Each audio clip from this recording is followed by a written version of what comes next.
만세의 왕 곧 썩지 아니하고 보이지 아니하고 홀로 하나이신 하나님께 존귀와 영광이 세세토록 있어지이다. 아멘. 거룩하시고 자비로우신 우리 하나님 아버지, 하나님께서 하나님의 백성들을 사랑하사 오늘 또 수요 찬양 예배로 한자리에 불러 모아 주셨습니다. 다시 한번 우리로 하여금 우리가 섬기는 하나님이 누구신지, 어떠한 분이신지 새롭게 찾아가는 시간과 또 하나님께서 위로부터 내려준 가장 좋은 은사를 충만하게 힘입는 예배의 자리로 불러주심을 감사합니다. 오늘 또 하나님 앞에서 누리는 자유와 평강과 기쁨과 은혜가 충만한 그런 예배가 이루어지게 하시고, 이를 통해서 또 남은 한 주간 또 힘을 입어 하나님의 백성답게 살아가는 귀한 성도의 거룩한 삶이 있게 하옵소서. 우리 구주 예수 그리스도 이름으로 기도합나이다. 아멘. 하나님 앞에 찬양하는 시간을 갖겠습니다. 돌아온 탕자, 우리 가사의 의미를 생각하면서 부르십시다.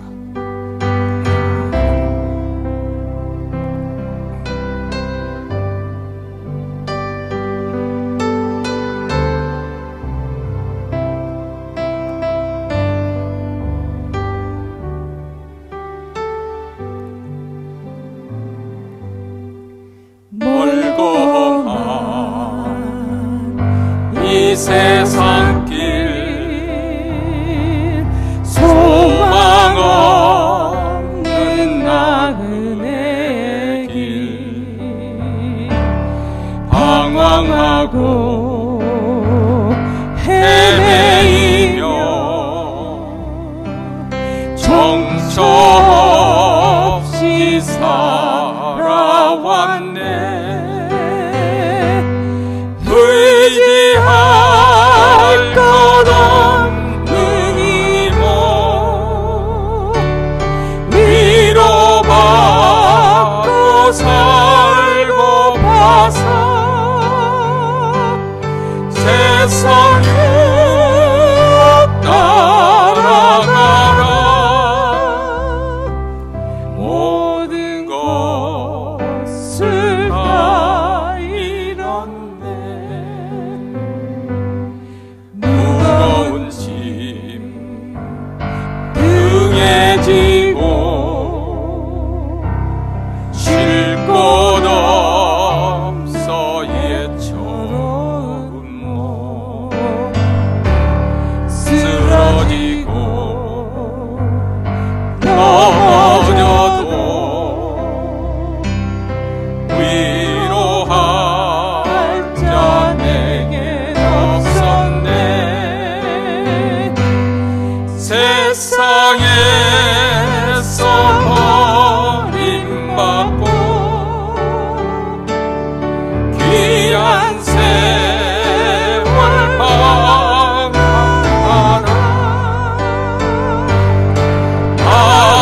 아버지를 만났을 때 죄인임을 깨달았네. 눈물로써 회개하고 아버지의 품에 안기어 죄악으로 더럽힌 몸 십자가에 못 박았네. 구원함을 얻은 기쁨 세상에서 죄인이라 영광의 돌아가신 내 주 예수 찬양하네. 2절 3절 부르겠습니다. 무거운 짐 등에 지고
눈물로써 회개하고 눈물로써 회개하고 아버지의 품에 안기며 죄악으로 더럽힘모 더럽힌 몸 십자가에 못 박았네. 십자가에 못 박았네. 구원함을 얻은 기쁨, 구원함을 얻은 기쁨, 세상에서 제일이라 영광의 길, 영광의 허락하신 내 주의 수 찬양하네. 거친 주의 십자가, 거친 주의 십자가,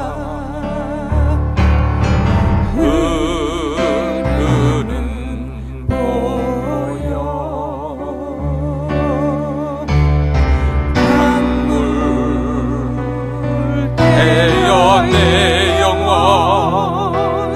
깨끗하게 하시고 하늘과 땅을 지으신 주님의 보혈,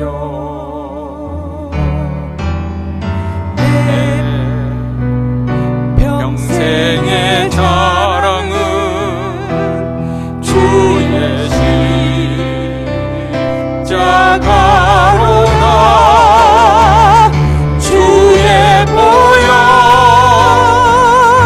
흐르는데 믿고 뛰어나가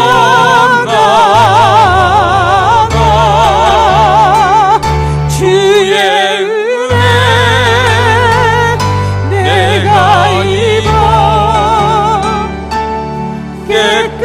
깨끗하게 되었네. 거친 주의 십자가, 거친 주의 십자가, 흐르는 보혈, 강물 되어 내 영혼 깨끗하게 하시고 하늘과 땅을 이으신 주님의 보혈,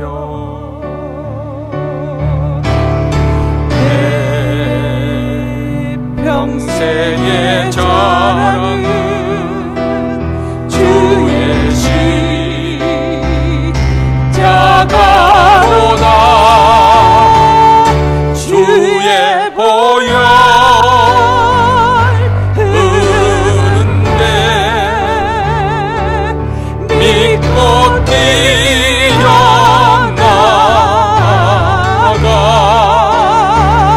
주의 내가 입어 깨끗하게 주의 보혈 흐르네.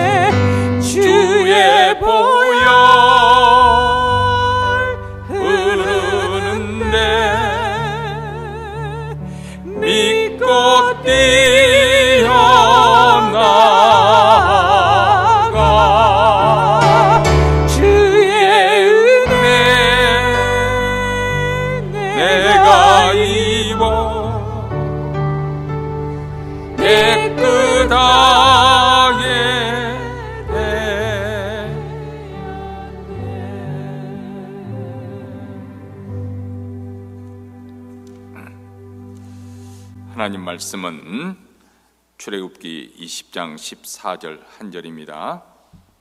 우리 한 절 말씀 읽겠습니다.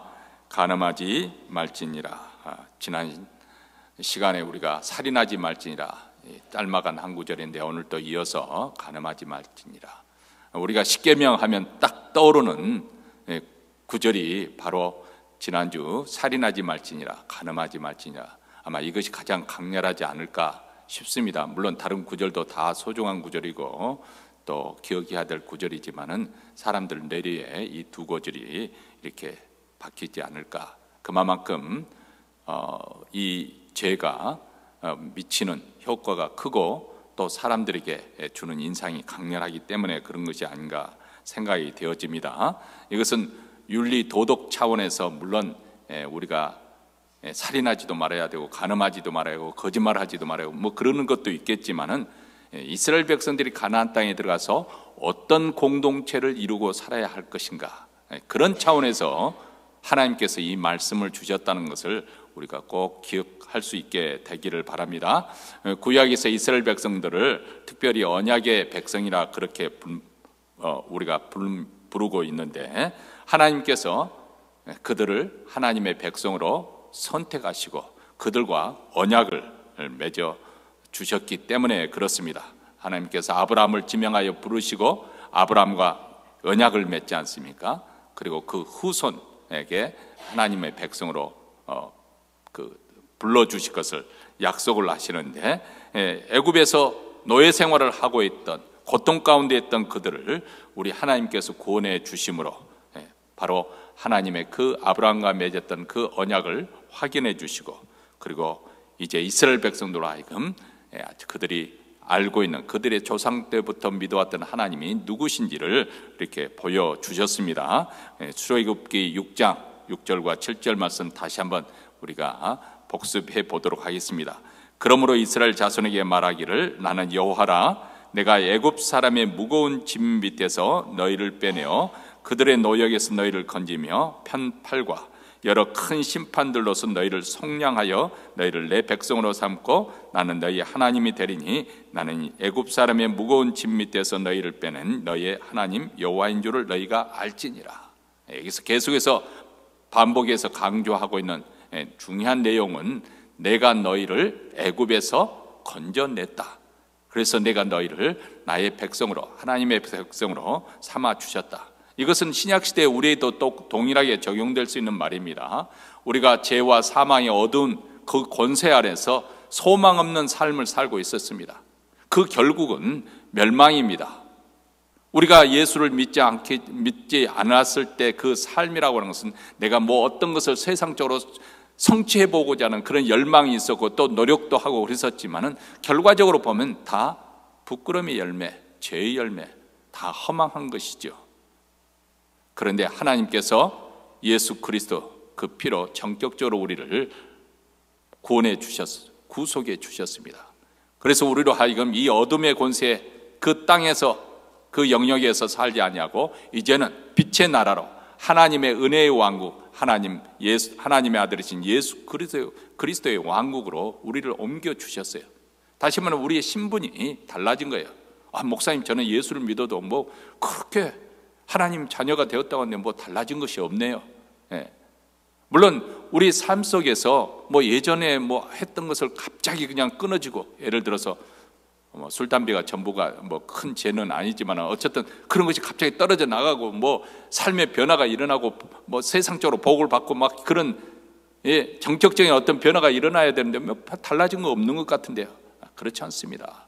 우리가 눈에 보이는 그런 물질적인 축복은 하나님의 그 지혜에 따라서 어떤 사람에게는 많은 것을 허락해 주고 어떤 그렇지 않은 그런 경우도 있지만은, 그러나 우리 모두 다 하늘의 신령한 복을 받은 그런 놀라운 사람들이 됐어요. 하나님이 나의 하나님이 되셔서 내 인생에 함께 하시고 나를 돌봐주시고 책임져 주시고 끝까지, 여기서 책임져 주신다는 것은 하나님이 원하시는 그 영광의 자리까지 우리 하나님께서 하나님의 열심으로 우리를 인도해 주십니다.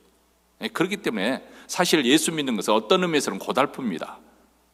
세상에 예수를 믿지 않고 세상의 욕망에 따라서 자기 본성에 제된 욕구에 따라서 살면은 뭐 갈등할 것이 없잖아요. 그렇게 살면 되는 건가? 그런데 이제는 예수를 믿다 보니까 이렇게 살아서는 안 될 것 같고 저렇게 해서는 안 될 것 같고 그런 욕망을 절제를 해야 되고 사람들을 대할 때는 친절하게 말을 해야 되고 함부로 행동해서는 안 되고 이런 여러 가지 것들을 생각하다 보니까 사실 마음에 갈등이 일어나고 자유가 없는 것처럼 느껴집니다만은 그 이유는 왜 그런 것인가? 하나님께서 하나님의 자녀에게 그 삶을 간섭하시고 개입하시기 때문에, 그래서 우리로 하여금 하나님의 백성으로서 하나님의 자녀로서 합당한 그런 그 자녀, 그런 백성으로 만들어 가시는 그 과정 속에 있기 때문에, 그러니까 내 원하는 대로 내 마음대로 그렇게 될 수 없는 거예요. 그게 힘든 거죠. 하나님의 통제 속에 하나님의 말씀에 순종하며 사는 삶이 내 본성에 원치 않는 거예요. 호락호락하지 않습니다. 그래서 우리는 가끔 그런 생각을 하면 예전에 예수 믿지 않았어요. 그렇게 자유분방하게 살았던 그 세월이 더 좋았지 않느냐. 여러분, 이 생각을 가졌던 우리만 그런 거 아니에요. 이스라엘 백성들이 광야에서 노예 생활을 하던 그들이 광야에서 해방되어서 나왔음에도 불구하고 예전에 애굽에서 떡과 고기를 먹었던 그 시절이 좋았지 않냐냐. 우리 지도자 뽑아서 다시 애굽으로 돌아가자. 이런 망령된 생각을 했던 이스라엘 백성들이 광야에서 그랬습니다. 우리도 마찬가지예요. 그런데 여러분, 하나님이 간섭하시는 인생이 좋습니까? 하나님이 내버려 두는 인생이 좋습니까? 하나님이 더 이상 너 인생 상관하지 않겠다. 하나님을 인정하지도 않고 하나님을 대적하며 하나님 없이 사는 인생에도 내가 상관하지 않아. 그렇게 사는 인생이 좋습니까? 아니면 하나님께서 간섭하시고 또 개입하시는 그런 인생이 좋습니까? 여러분, 그 허클베리 핀이라는 톰 소여 모험의 허클베리 핀이라는 등장이었는데 주인공인 톰 소여가 허클베리 핀을 굉장히 부러워합니다. 왜냐하면 허클베리 핀은 아무도 간섭해 주는 가족이 없어요. 그래서 천방직적으로 사는 거예요. 오늘 기분이 안 좋으면 학교 지켜버리고 자기가 하고 싶은 대로 그렇게 천방지축으로 사는 거예요. 그런데 톰 소여는 늘 할머니가 잔소리하면서 이놈아 빨리 세수해라, 빨리 일어나서 학교 갈 준비해라, 밥 먹어라, 뭐 이렇게 간섭하니까 그게 싫은 거예요. 어느 것이 좋을까요? 부모가 자식들 그래 네 인생 네가 알아서 해라 맘대로 가만 내버려 두면 좋습니까? 부모가 그래도 살아보니까 역시 공부는 열심히 해야겠더라. 그래서 공부하라 닥달하는 이유가 자식 잘 때라고 그러는 것이죠. 하나님께서 우리 인생을 가여봐시고 간섭하는 것이 귀찮다. 나는 내 마음대로 하고 살고 싶다. 과연 그 인생이 복된 인생입니까? 그러니까 우리가 갈등을 느끼지만은 우리가 참 하나님 말씀에 순종해 산다는 것이 쉽지 않은 일이지만은 그 삶 자체가 얼마나 복된 것인가. 우리는 그 길이 바로 영생의 길이고 하나님이 주시는 참 복을 누릴 수 있는 그런 축복된 길이 약속되어 있는 그런 길인데, 그 과정 속에서 조금 힘들다고 우리 다시 애굽으로 돌아가서, 아니 애굽에 뭘 하겠다는 거예요? 노예 생활하던 그 옛날 생활을 돌아가겠다는 거예요?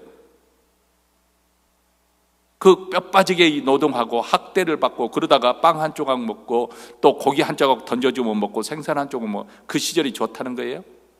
여기 광야 생활을 잘 통과해서 가나안 땅에 들어가면 하나님께서 주시는 그 땅에서 정착하면서 그들이 집에서 안락하게 과손에서 과일을 따먹으며 안락하게 살 삶이 그들에게 주어져 있는데, 그것을 조금 힘들다고, 지금 과정이 힘들다고 그것을 거부하고 애굽으로 돌아가겠다는 것입니까? 자, 하나님께서 그런 이스라엘 백성들을 시내산에서 그들과 함께 다시 한번 언약을 맺음으로써 언약식을 체결하잖아요. 그러면서 그들에게 하나님의 말씀, 율법, 계명, 그 중에서 가장 대표적인 십계명을 돌판에 새겨서 주십니다.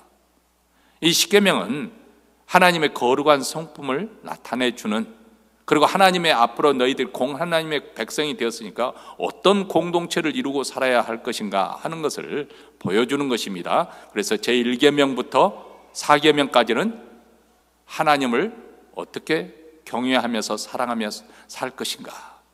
그 공동체가, 하나님의 백성인 이 공동체가 어떻게 하나님을 섬겨야 될 것인가? 1계명부터 4계명까지 하나님의 다른 신을 섬기지 말고 우상을 만들지 말고 하나님, 심지어는 하나님을 형상화시키지 말라. 그리고 하나님의 이런 망령되 일컫지 말고 안식일을 거룩하게 지키라.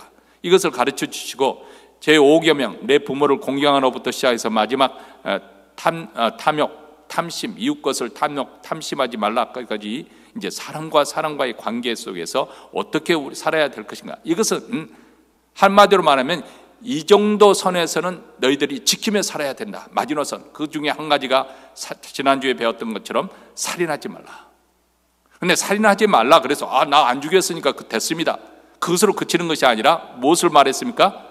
하나님의 마음은 생명을 주시는 분이잖아요. 생명을 보호하시고 생명을 살리시고 회복시키시는 분이 우리 하나님의 마음인 것처럼 우리가 이웃을 해하지 말고 이웃을 살도록 생명을 살리는 그런 삶을 살아야 된다는 것을 이 계명을 통해서 보여주셨습니다. 자, 오늘 계명은 제7계명입니다. 제7계명은 또 간음하지 말라 그렇게 말합니다. 이 간음하지 말라 그 말은 더 직설적으로 표현하면 간통하지 말라는 것이기, 특별히 결혼한 배우자가 부부가 정절을 지켜야 될 것을 요구하고 있는 것이죠. 이미 말씀드린 것처럼 그 계명은 한 개인의 윤리 도덕 차원에서 주어진 것이 아니라 우리가 하나님의 백성은 공동체를 이루고 사는데 그 공동체가 어떤 영적 분위기를 가지고 살아야 될 것인가? 그 공동체가 지향하는 그 가치관이라는 것이 세상적인 가치관, 세상 사람이 살아가는 그 모습으로 따라가는 것이 아니라 하나님의 거룩한 성품을 나타내는 그런 공동체로 나타내야 되는데 그 최소의 단위가 뭡니까? 살인하지 말라 계명을 주신 것처럼 간음하지 말라는 거예요. 다시 한 걸음 더 나가면 가정을 소중히 여기라. 가정이 깨지지 않도록 가정을 보호하는 그런 공동체, 그런 공동체가 되어야 된다는 거예요. 우리 교회 신앙생활을 하는 가운데 참 저도 가끔 노파심이 있는데 우리가 교회 생활, 신앙생활 뭐 다 해당되는 건 아니지만은 너무 열심히 한 나머지 가정을 혹시라도 소홀히 할까 봐서 그게 가끔마다 생각하지 않을 수 없어요. 처음 우리가 교회가 한참 지금은 이제 나이가 드셨기 때문에 한 번 교회에 나오는 것도 쉽지 않을 것이다 해서 당연하게 생각을 했지만 처음에는 여러분들이 의욕적으로 목사님 우리도 철야기도 금요 철야기도 해요. 무슨 해요. 그런데 제가 거기에 따르지 않았어요. 우리가 수요 예배 나오고 주일 예배 나오고 그리고 뭐 성경 공부할 때 또 목장 이것만 해도 쉽지가 않아요. 가정생활 하는 주부나 또 직장생활 하는 사람들이 여기까지만 하더라도 사실 너무 많이 나오는 거죠. 거기다 또 하고. 그런데 또 그렇게 하면은 되게 또 수요 예배 나오고 새벽 기도 나오고 이런 분들이 또 금요 철야기도 나올 사람 그 사람들 뻔한 거예요. 그 사람들은 그냥 이건 모임 전부 하는 거죠. 하루 24시간. 예전에 한국에서 오신 어느 권사님, 집사님이셨던 거, 그 어느 성도님의 어머님이셨는데 교회 여기 머무시는 동안 저희 교회 출석하시고 떠나면서 이제 인사하면서 목사님 그동안 저희 교회 출석하면서 많은 은혜 받았습니다. 인사 이렇게 말을 하면서 여기 교회에서 잘 쉬고 잘 회복하고 갑니다. 왜 그 말씀을 하시는가? 이유인즉슨 한국에서는 주일 예배 나오죠, 수요 예배 나오죠, 그리고 매일 새벽기도 나오죠, 그리고 여성교회 또 모임이 있어서 주중에도 한두 번 나오죠, 또 성경 공부해야 되죠, 또 직분자 재직이기 때문에 안 나가면 목사님은 어떻게 생각할까 하고 안 빠질 수가 없대요. 그러다 보니까 어느덧 보다 보니까 이 교회 모임에 그 요구되는 그 모임이 너무 많다 보니까 자기 삶이 없는 거예요. 허겁지겁 사는 거예요. 뭐 불필요한 이야기이기는 하겠지만은 제가 말씀드리는 것은 교회도 가정을 소중하게 가정생활을 잘 할 수 있도록 교회가 서포트를 해줘야 되지, 교회가 너무 많은 것을 가정에게 요구해서 가정의 생활이 힘들어진다, 그것은 좋지 않다고 생각을 한다 그 말입니다. 특별히 지금 우리가 살고 있는 이 시대 그리고 이 세상은 아주 정말 사람이 자기가 죽을 줄도 모르고 불꽃을 향해서 덤벼드는 그런 불나방처럼, 예?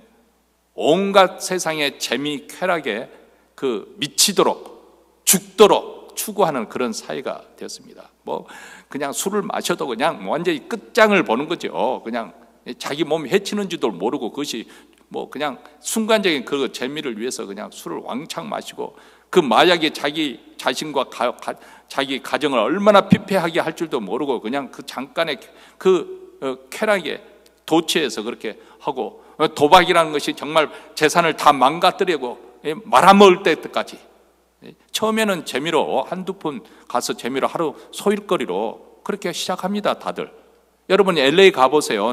은퇴하신 분들 중에서 많은 분들이 이제 하루 종일 직장 생활을 안 하니까 시간 소요라는 것이 좀 문제잖아요.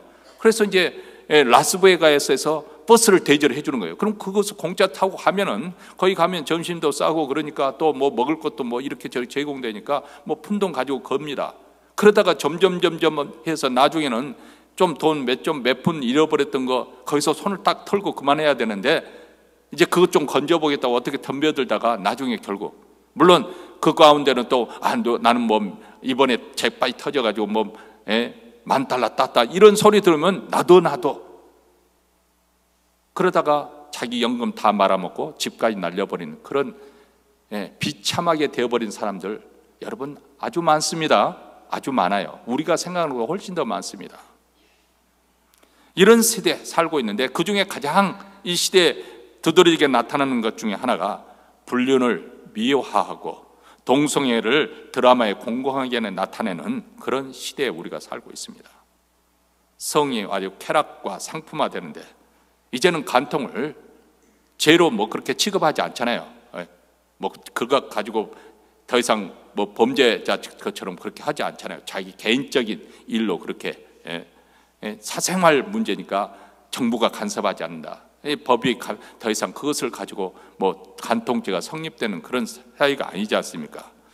그러니까 이것은 한 개인의 문제로 치부하지만은, 그러나 우리가 숨쉬고 우리가 살고 있는 이 사회가 바로 전반적으로 그렇게 그런 것들을 타락을 조장하는 그런 문화 속에 살고 있는 것만은 분명하고, 그런 시대에 살고 있는 가운데서 우리 교회가 또 우리 성도들의 삶이 공동체 하나님 백성이라 부르심을 받은 우리가 어떻게 살아야 할 것인가, 그 삶의 내용을 어떻게 표현해 내야 될 것인가, 그 중에 가장 최소한의 것, 간음하지 말라, 이 뜻입니다. 왜 간음하지 말라 하는 것인가? 그것은 결혼 생활을 파괴하는 것이기 때문에.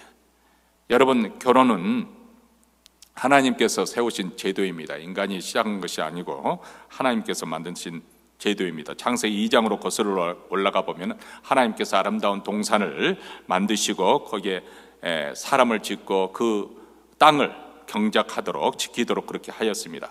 그런데 홀로 사람이 홀로 독거하는 것이 좋지 않으므로, 그래서 하나님께서 아담을 깊이 잠들게 하신 후에 그 갈빗대로 여자를 만드셨죠.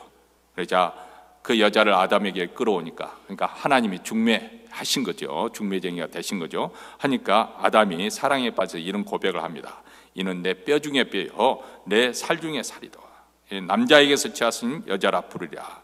다시 말하면 아담식으로 사랑 고백을 한 것이죠. 너와 나는 같은 동질 하나이라는 것을 표현한 것입니다. 그때 하나님께서 그 혼인 예수과 더불어 이제 성혼, 이 결혼을 선포하신 것입니다. 이러므로 남자가 부모를 떠나 그의 아내와 연합하여 둘이 한 몸을 이룰지니라. 한 몸을 이룬다. 남자와 그 여자가 이제 하나가 되었다는 것입니다. 근데 오늘날 이렇게 하나님의 부르심에 따라서 한 가정을 이루고 그렇지만은 요즘 세상은 세상적인 그 가치관에 세속적인 욕망과 성적 미혹에 끌려서 결혼을 합니다. 그런 매력에 끌려서 결혼하고 또 행복을 찾아서 결혼을 하고. 근데 사실 결혼이라고 하는 것은 행복 그것 한 가지로만, 사랑 한 가지로만 묶어질 수 없는, 그것보다는 더 하나님 앞에 서약, 이 서약이라는 것은 언약이죠. 팥뿌리가 뭐죠? 머리가 팥뿌리가 되도록, 그리고 또 죽을 때까지, 죽음이 갈라놓을 때까지 우리가 깨지지 않는 이 서약을 하고 결혼식을 올리는 거 아니겠습니까? 그런데 지금은 그런 터가 무너졌다는 거예요. 원칙이 무너지기 때문에 이런 결혼 진리마저도 지금 얼마 전 우리가 투표를 했습니다만 이 캘리포니아 주에서 그 결혼에 대한 개념, 지금까지는 남자와 여자가 결합해서 결혼이라고 했는데 이제는 더 이상 남자 여자 하지 말자. 남자가 결합할 수도 있고 여자가 결합할 수도 있고, 그것을 위해서 남자 여자 그것을 빼자는 여러분 투표했죠? 찬성할 사람은 없을 겁니다만은 그런 시대, 그것을 이렇게 요구하는 그런 시대에 우리가 살고 있습니다. 그런데 이것은 한 개인의 제일 그런 의미에서 그런 시대에 우리가 살고 있는데, 이 시대에 주어지는 이 계명은 한 개인의 도덕적인 문제. 나야 뭐 늙은 이제 내일 모레 죽을 날 기다리고 있는 사람에게 뭐 간음하지 말라, 남편 세상 떠난 지 얼마인데 오래됐는데 해당 사항이 없는 것처럼 우리가 느껴집니다만은 이미 말씀드린 것처럼 이 계명은 우리 교회 공동체, 우리가 지향하는 공동체가 어떤 공동체가 되어야 될 것인가, 그런 순결함을 지키는 그런 공동체, 그것을 지향하는, 물론 개개인이야 좀 거기에 미치지 못한 사람들도 있고 별별 사람들이 다 있을 것입니다만은, 그러나 우리 공동체의 그 영적 분위기가 하나님의 백성으로서 세상 사람들과 구별되는 그런 삶을 요구되는 것입니다. 이것을 자꾸 이제 육체적인 그런 문제만 생각할 것이 아니죠. 그렇다면은 바로 예수님께서 하신 말씀이, 나는 너에게 이르노니 음욕을 품고 여자를 보는 자마다 마음에 이미 간음하였느니라. 다시 말해 우리 주님은 육체의 순결뿐만 아니라 마음의 순결까지, 마음은 사람들 눈에 보이지 않기 때문에 마음대로 생각을 하지만 하나님은 마음을 살핀다는 거예요. 그렇죠? 우리 하나님은 행동보다도 마음의 동기를 더 봅니다. 그리고 그뿐만 아닙니다. 왜 마음이 중요한 것인가? 이 모든 악한 것이 다 속에서 나와 사람을 더럽게 한다. 다시 말하면 우리가 먹는 것으로 우리 몸이 더럽혀지는 것이 아니라, 부정한 음식을 먹기에는 우리가 더러워지는 것이 아니라 우리 마음, 더러운 마음에서 나오는 악한 말들, 그것이 우리를 더럽힌다. 근데 그 악한 것 중에 대표적인 것이 음란과 간음, 음탕. 그렇기 때문에 마음에 음욕을 품게 되면 우리가 성적인 유혹과 충동에 노출되어 있고 쉽게 미혹되기가 쉽습니다. 그래서 우리 주님께서는 마음에 품는 그 간음, 마음으로 품고 있는 그것마저도 간음하는 것이라고 그렇게 말씀합니다. 그뿐만 아니고 이러한 것을 할 때는 말 그대로 우리 주님이 내 눈이 실족해 하거든 눈을 뽑아버리고 내 손이 너를 실족은 내 손을 찍어버리라고 그렇게 말씀을 하지만은, 실제적으로 우리 주님이 그렇게 말씀하신다고 해서 찍어버린다고 해서 죄가 끊어지는 것은 아니죠. 더 중요한 것은 우리 마음에서 변화되어야 된다는 것입니다. 자, 그렇다면 이러한 시대에 살고 있는 우리가 어떻게 영적으로 끼어서 이런 문제에 대해서 우리가 대처하고 우리 공동체가 하나님의 은혜 속에서 생존할 것인가? 첫째는 십자가의 사죄의 은총을 입는, 늘 그것을 힘입는 그런 공동체가 되어야 됩니다. 예수님께서 우리 죄를 위해서 십자가에 죽으셨습니다. 누구나 다 제7계명에서 자유로울 수는 없지만, 내가 육체적으로 범죄하지 않았다 하더라도 마음으로도 얼마든지 죄를 범할 수 있기 때문에, 그렇기 때문에 우리는 십자가의 사죄의 은총이 필요한 것이죠. 그리고 누구든지 자기 죄를 안고 주님 앞에 서게 되면 우리 주님께서 그 피로 씻어주시고 깨끗하게 해주시고, 그리고 우리로 하여금 새 출발할 수 있도록 도와주십니다. 여기서 해방시켜주고 자유하게 해주셔요. 여러분, 간음의 현장에서 붙잡혀온 여인을 여러분 기억하십니까? 사람들이 살기 등등해서 당장이라도 그 여인을 그냥 돌로 쳐 죽이려고 하면서, 자, 이 간음한 현장에 붙잡힌 이 여인을 어떻게 하면 좋겠습니까? 예수님은 한마디로 코너에 모은 거죠. 그냥 풀어줘라 하면은 모세의 율법은 죽이라 했는데 너무 죄를 가볍게 본다고 그러고, 그러면 죽이라 하면은 죽이는 사형권은 로마에 소개했는데 예수님께서 그렇게 했다고 또 모를 것이고, 참 딜레마에 있을 때 예수님께서 땅에 이렇게 글을 쓰시다가 사람들이 재촉하니까 일어나셔서 한마디 하셨습니다. 너희 중에 죄 없는 자가 먼저 돌을 던지라. 그러자 하나 둘 다 출발해서 전부 떠나가고 여인만 남았을 때, 나도 너를 정죄하지 아니하노니 가서 다시는 죄를 범하지 말라. 우리가 오늘 또 예수 그리스도의 그 보혈의 피를 힘입어서 제삼을 받은 백성으로서 그 감사와 감격을 가지고 우리 주님의 음성, 나도 너를 정죄하지 않으니 가서 다시 죄를 짓지 마, 범하지 말라, 그 음성을 듣고 또 한 주 남은 주간은 우리가 믿음으로 사는 것이죠. 더군다나 우리 하나님께서 우리로 하여금 이런 죄의 유혹을 이길 수 있도록 성령의 도움을 주십니다. 성령은 거룩한 영이죠. 우리가 성령의 도움을 구할 때 늘 함께 하시면서 도움의 손길을 내미십니다. 이런 성령의 인도함을 받고 성령의 도움을 받으려면 우리가 매일 경건의 훈련, 경건을 힘써야 되는 것이죠. 엉망진창으로 살면서 하나님 저를 도와주세요 그렇게 기도하는 것은, 아니 그러면서도 또 그쪽으로 또 하면서 하나님 저를 그 길로 피하게 해주세요, 그것은 어떤 거와 마찬가지면 뜨거운 불 속에 자기 머리를 집어넣으면서 하나님 저를 보호해 주세요, 똑같아요. 그렇잖아요? 그런 상황 속에서 자기를 노출시키지 않고 그것을 피해야지, 자기가 그 길로 걸어 들어가면서 하나님 저를 보호해 주세요 하는 것은 어리석은 일입니다. 그래서 우리가 늘 하나님 말씀을 듣고 묵상하고 또 기도 생활에 힘쓰며 성령과 늘 밀착된 그런 삶을 살아야 됩니다. 그때 우리가 죄질 마음도 소욕도 점점 약해지고 거룩의 욕망이 더 커져서 우리가 하여금 하나님을 향해서 나아가게 하는 것이죠. 그리고 또 이런 교회라는 공동체, 신앙생활, 여러분 세상 사람 친구들 만나서 이야기해 보세요. 그들이 하는 이야기가 어떤 이야기예요? 아주 세속적인 이야기인 거예요. 먹고 마시고 즐기고 어디 가서 재미있게 놀 것인가, 그런 것만 말하잖아요. 그러나 교회에서 모여서 함께 교제하는 이런 거룩한 모임, 그리고 제약되는 환경에서 과감히 떠날 수 있는 그런 단호함, 가장 대표적인 경우가 구약성경에 보면은 사실 그들 또한 우리와 별다른 다를 바가 없습니다. 여러분 구약성에 보면 낯뜨거운 그런 간음하는 그런 그 사건들이 많이 기록이 되어 있어요. 별별 일들이 다 있습니다. 그 롯의 조카인 롯의 조카가 아니라 아브라함의 조카인 롯은 자기 딸들과 뭐 일부러 한 것은 아니지만 동침해서 그 자식을 낳았는데 그 자손들이 에돔족, 암몬 족속이고 또 모압 족속이잖아요. 그 일이 기록됐잖아요. 또 다윗은 어때요? 밧세바 사건으로 해서 그 분명히 신하가 알아보고 왔던 다음에 우리 아이 아내 밧세바입니다. 일부러 신하가 왜 그 말을 했겠어요? 왕이여, 그 여자를 탐하지 마옵소서, 그녀는 유부녀입니다. 그렇기 때문에 일부러 와서 보고하기를 우리 아이 아내 밧세바니이다, 그렇게 말했음에도 불구하고 그 여자를 부르다가 동침하고 그 일을 감추기 위해서, 그 밧세바가 임신을 하니까 그 일을 감추기 위해서 남편 우리야 충직한 신하임에도 불구하고 전쟁터에 가장 앞서서 죽이잖아요. 이런 악독한 일이 벌어지지 않습니까? 솔로몬은 또 어때요?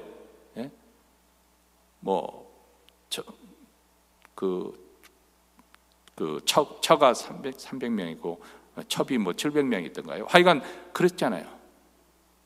성경에 보면은 그런 일들이 많이 기록이 되어 있습니다. 다시 말하면 이 문제는 우리 인간이 보편적으로 쉽게 자유로울 수 없다는 거예요. 그것을 여실히 보여주고 있는 것이죠. 우리 또한 얼마든지 실족할 수 있는 그런 것들이 바로 이 계명에 속한 것이죠. 그래서 우리가 다윗의 경우 같은 경우는 그런 경고를 받았음에도 불구하고 그렇게 죄의 욕망에 굴복을 했습니다만, 반면에 요셉은 어땠습니까? 보디발의 아내가 그렇게 유혹을 하고 아양을 떨어도 날마다 그렇게 유혹을 했다 했어요. 그런데 요셉이 그의 말을 듣지 않았어요. 어느 날 들어가니까 종들은 다 물 없고 그 여주인과 자기만 있는 거예요. 그런데도 그렇게 붙잡으니까 요셉이 겉옷마저 벗어버리고 도망치지 않습니까? 바로 아무도 보지 않지만은 살아계신 그 하나님의 눈길을 기억하고, 그렇죠? 그리고 자기를 믿고 신임해서 가정 총무로 세워준 자기 주인 보디발의 은혜를 기억하고, 그리고 무엇보다도 하나님 앞에 범죄하지 않기 위해서 그런 도망쳤습니다. 다른 죄는 우리가 싸워야 되지만은 이 음행에 관한 죄는 도망쳐야 됩니다. 음행과 싸우겠다? 그것은 어리석은 거예요. 이 요셉처럼 도망쳐요. 그런 환경, 그런 자리에서 우리가 빠져나가야 되는 거예요. 자, 이 시대는 꼭 우리가 지금 이 말씀을 들으면서 아유 목사님 이 나이에 우리가 무슨 그런 죄 그렇게 쉽게 생각할 것입니다. 물론 저도 그 말씀을 준비해서 아유 우리 교회 성도들 현재 이 상황에서 이 설교 말씀이 무슨 의미가 있을까 그런 생각이 들더라고요. 근데 우리가 살고 있는 이 시대가 음란한 시대라는 거예요. 단지 육체적으로 그런 뿐만 아니라 영적으로 볼 때 하나님 없이 살고 있는 이 모든 하나님을 대적하고 하나님을 배역하고 하나님 없이 사는 이 시대 자체가 영적 간음의 시대입니다. 하나님 대신에 돈을 더 사랑하고 쾌락을 더 사랑하고 자기 자신을 더 사랑하고 그리고 무정하고 악하고 그 폭력적인 이런 시대에 우리가 살고 있기 때문에 이런 시대에 우리 몸을 깨끗하게 정결을 지키면서 하나님께 영광을 돌려드리는 거예요. 그렇죠? 그래서 고린도전서 6장 18절부터 20절에 이렇게 말합니다. 음행을 피하라. 사람이 범하는 죄마다 몸 밖에 있거니와 음행하는 자는 자기 몸에 죄를 범하느니라. 너희 몸은 너희가 하나님께로부터 받은 바 너희 가운데 계신 성령의 전인 줄 알지 못하느냐. 성령이 거하시는 템플, 성전이라는 거예요. 우리 몸, 성령이 거하시는 성전이다.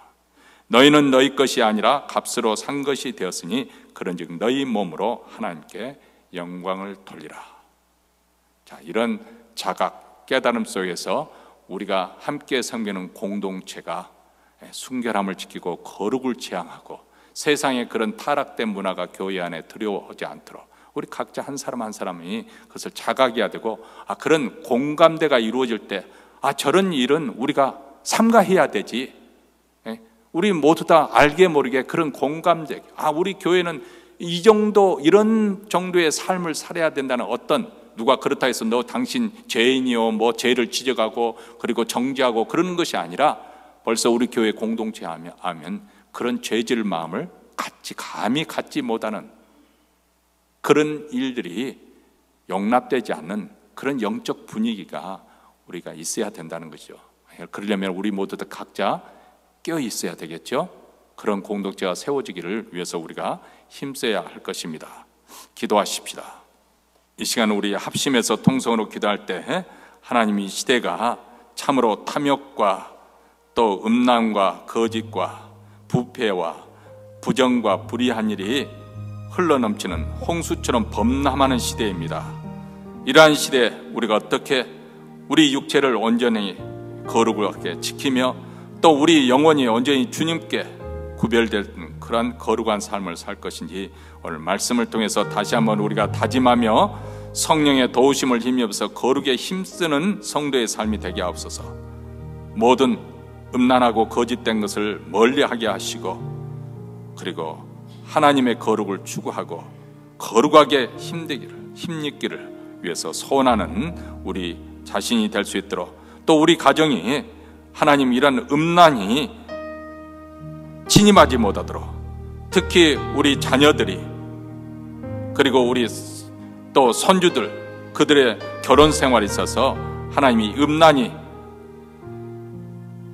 스며들지 않도록 우리 하나님 지켜주시고 저들로 하여금 그 음란에 피하게 하시고 그래서 가정이 깨지지 않고 온전히 보호되기를 원합니다. 축복하며 기도하십시다. 또 2023년 우리 가정의 기도점을 하나님께 아뢰며 감사함으로 아뢰십시다. 또 이어서 우리 성도들을 위해서 축복하며 기도하십시다. 오늘 또 기도의 자리로 나온 사랑하는 성도들 기도 제목이 다 응답받게 하여 주시고 그 가정이 또 하나님의 뜻이 성취되게 하옵소서. 축복하며 기도하십시다. 또 가정적으로 경제적으로 어려운 가운데서 기도점을 가지고 나온 성도들 응답되게 하시고 무엇보다도 병상에 누워 계시는 여러 아픈 성도들이 있습니다. 하나님, 하나님의 그 치유의 능력으로 만져주심으로 하루속히 신속히 고침받기를 원합니다. 또 상을 만나 초상을 치른 가정들, 올해 여러 가정이 또 사랑하는 일을 먼저 세상에 보냈는데 우리 하나님이 치유하심으로 상처를 치유하시고 회복시키시는 은혜가 충만하게 임하도록 위해서 기도하십시다. 그래서 이 교회가 하나님의 은혜의 공동체, 거룩의 공동체, 생명이 충만한 공동체가 이 교회가 되게 하여 주시고, 사랑이 흘러 넘치는 교회가 되게 하시다. 악이 범람하지 않게 하시고 불의한 일들이 침투하지 않도록 하나님 이 교회가 더욱더 하나님의 생명이 충만하게 나타나는 교회로 주께서 이 지역사회에 우뚝 세워 주시옵소서. 자, 이러한 기도점을 가지고 한번 주여 간절히 주님의 옷자락을 붙잡는 심정으로 한번 주여 부른 다음에 통성으로 기도하겠습니다. 주여! 거룩하시고 자비로우신 우리 하나님 아버지, 오늘도 사랑하는 백성들 하나님 앞에 나와 하나님 말씀을 들었습니다. 하나님 아버지, 우리로 하여금 거룩으로 향해서 우리를 불러주셨습니다. 우리 가정의 아버지 하나님이여 거룩을 향해 주여 이 세상의 악한 세상, 음란하고 아버지 하나님 음탕한 이 세상 속에서 우리 가정을 지켜주시고 우리 자녀들을 보호해 주시옵시고 손주들을 주께서 지켜주시옵기를 간절히 원하고 기도하오니, 신실하신 하나님 아버지, 하나님의 영광과 거룩 속에 하나님의 교회가 아버지 하나님의 이 거룩을 지키는 귀한 공동체가 세워지기를 간절히 원하고 기도합니다. 무엇보다도 이러한 가운데 하나님의 백성으로 부르심을 받은 우리가 하나님 아버지 우리의 마음의 거룩을 지키게 하시고 아버지 음란을 멀리하게 하여 주시옵시고, 아버지 하나님이여 주님의 아버지 하나님 이 시대에 살아서 우리의 정결을 지키며 하나님의 뜻을 이루어가는 귀한 아버지 성도가 되게 하시고, 우리 가정이 아버지 하나님의 그런 가정 하나님의 뜻이 이루어지는 귀한 가정이 되도록 하나님의 생명과 하나님의 거룩과 하나님의 지혜와 하나님의 충만과 아버지 하나님의 은혜가 충만한 그런 가정이 될 수 있도록 주께서 도와주시옵기를 원합니다. 2024년에 아버지 하나님의 하나님께 기도했던 기도가 우리 하나님의 뜻으로 아버지 하나님의 주께서 응하여 주시고 응답하시고 우리 가정이 더욱더 하나님의 은혜와 차는 또 은혜 속에서 아버지 형통하는 우리 가정이 되어지기를 간절히 원합니다. 사랑하는 성도들, 오늘 또 아버지 기도의 자리에 나온 성도들의 기도를 들으시옵소서. 저들의 아버지 기도에 응답하여 주시옵시고 아버지 문제가 해결되게 하여 주시옵기를 원합니다. 막혔던 것도 시원하게 다 뚫리는 귀한 역사, 능력의 역사가 나타나게 하여 주시옵소서. 가정의 모든 문제가 풀리기를 원합니다. 경제적인 어려움도 아버지는 극복되기를 원합니다. 아버지 하나님의 저들에게 살 길을 열어주시옵시고 형통하게 하옵소서. 특별히 병상에 녹여 계시는 여러 아픈 성도들, 오늘도 주님의 아버지 만져주심으로 신속에 아버지 하나님 병이 낫기를 원합니다. 하나님의 은혜 속에 하나님의 거룩 속에 주여 고침받게 하여 주시옵소서. 신실하신 우리 하나님 아버지, 하나님의 능력 속에 아버지를 깨끗하게 아버지 고침받게 하여 주시옵기를 간절히 원하고 기도하오니, 하나님의 능력으로 하나님의 거룩으로 아버지 새롭게 충만케 하여 주시기를 간절히 원하고 기도합니다. 날마다 새로운 은혜, 하나님의 거룩으로 하나님의 진리로 아버지의 주 예수 그리스도 나사렛 은혜로 아버지 하나님의 주님께서 은혜를 베풀어 주시옵 충만케 하여 주시옵소서. 아버지 하나님의 오늘 또 살아계신 우리 하나님을 찬송하며 아픈 자가 아버지 하나님 병 고침에서 낫게 하시고 심령이 상한 자를 고침받게 하여 주시고 하나님의 교회가 아버지 하나님을 통해서 왕성하게 복음의 역사 증가하는 귀한 간증이 있는 교회가 되게 하시고 우리 하나님의 거룩을 나타내는 교회가 되게 하시고 영광을 나타내는 교회가 하시고 생명이 넘치게 하여 주시고 은혜가 넘치는 귀한 교회로 붕게 하여 주시기를 원합니다. 하나님의 사랑의 공동체로 새롭게 충만케 되어지는 교회, 날마다 아버지 하나님의 새롭게 하심으로 영적으로 더욱 충만하게 하시고 죄를 멀리하는 귀한 교회가 되게 하시고 더욱더 하나님의 영광을 나타내는 귀한 교회, 아버지 하나님 여기 교회 하나님께서 말씀과 기도로 부흥의 역사가 일어나게 하여 주시기를 원합니다. 이 시간에 다시 한번 우리가 통성으로 기도할 때 우리가 지금 현재 살고 있고 또 우리 후손들이 살아갈 이 미국 땅을 위해서 기도하십니다. 특별히 이제 내년 초부터는 또 새로운 정부가 시작되는데 하나님, 저들로 하여금 하나님을 두려워할 줄 알게 하시고 또 하나님을 경외하는 마음 가운데 또 하나님의 지혜를 허락하여 주셔서 하나님 이 국가를 잘 정상적으로 또 공의롭게 또 통치하며 이끌어갈 수 있도록 위해서 기도하십니다. 위기 가운데 있는 대한민국을 위해서 또 기도하십니다. 지금 엄청난 재앙이, 어려운 위기가 지금 대한민국에 밀어닥쳤습니다. 하나님, 온 국민이 끼어서 바르게 올바르게 길을 찾게 하여 주시고 의견을 통합하고 모아서 하나님 잘 위기를 헤쳐가게 하여 주시옵소서. 그러나 이 모든 것에 무엇보다도 하나님, 한 국가의 흥망성쇠를 주장하시는 분이 우리 하나님이시오니 하나님의 얼굴을 구하게 하시고 겸허하고 겸손하게 마음을 낮추며 하나님 은혜를 간구하는 저들이 될 수 있도록 하나님, 하나님의 교회를 먼저 깨워주시고 성도들 하여금 전심으로 하나님 얼굴을 구하는 역사가 나타나기를 원합니다. 그동안 한국교회가 아버지 하나며 참으로 몇몇 교회 대형교회의 아버지 하나며 교만함으로 인해서, 또 아버지 하나며 물질적으로 아버지 풍성함으로 인해서 아버지 흥청망청 하면서 하나님의 나라를 나타내지 못하고, 또 믿지 않는 자들에게 믿음의 덕을 보이지 못하는 그런 모든 추한 일들이 있었습니다. 아버지, 이번 기회에 다시 한번 각성하며 회개하며 돌이키기를 원합니다.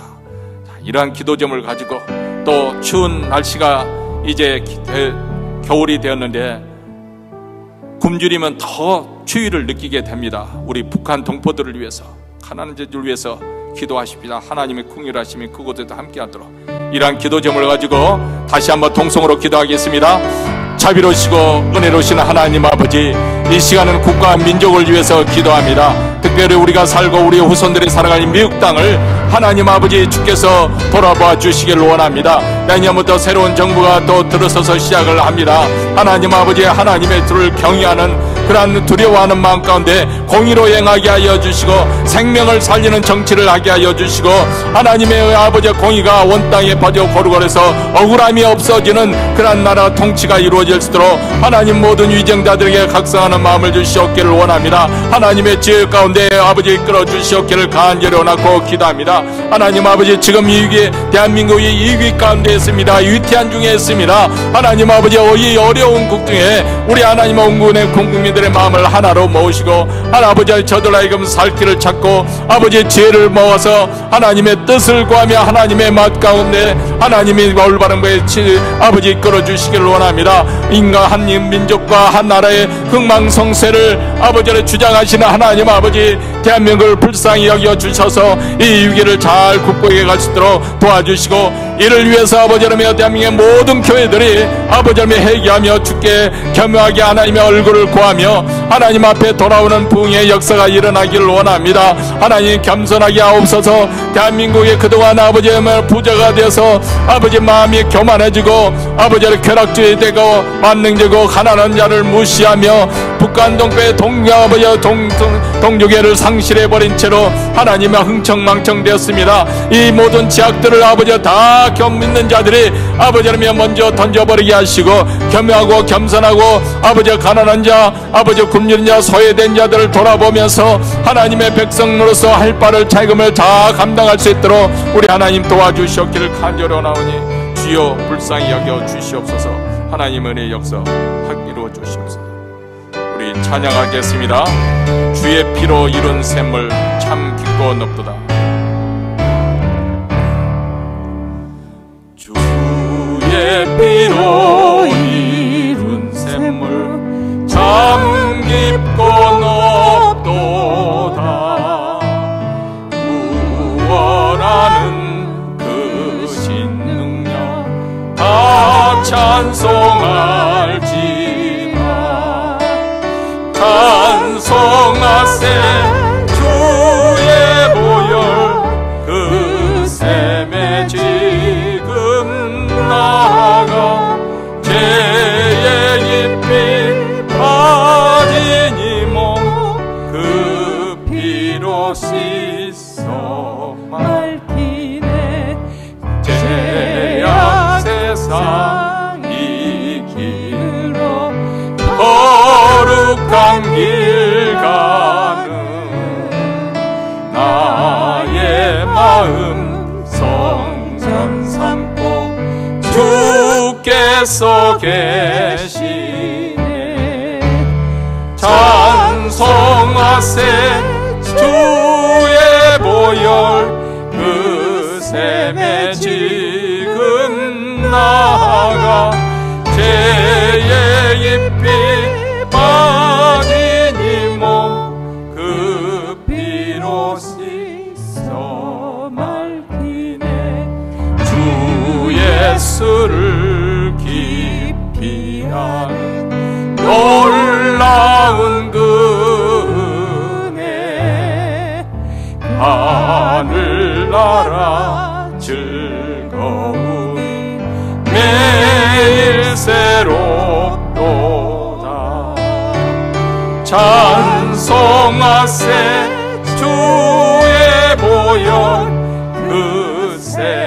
지금 나아가 죄의 잎이 빠지니 그 피로 씻어 찬송하세 주의 보혈 찬송하세 주의 보혈 그 샘에 지금 나아가 죄의 잎이 빠진 이몸 그 피로 씻어 말기네. 이제는 우리 구주 예수 그리스도의 은혜와 하나님 아버지의 무한하신 사랑과 성령의 교통하심이 오늘 예수 그리스도의 피로 구속함을 받은 하나님의 백성들, 하나님의 부르심에 따라 거룩한 삶을 열망하고 스스로 정결을 지키며 그리스도의 신부로서 그리스도께서 다시 오시는 그날까지 하나님의 계명에 따라 순종하며 살기로 다짐하며 이 자리를 떠나는 사랑하는 주의 백성들, 그 가족과 그 기업과 교회 위에 영원토록 함께 있을지어다. 아멘.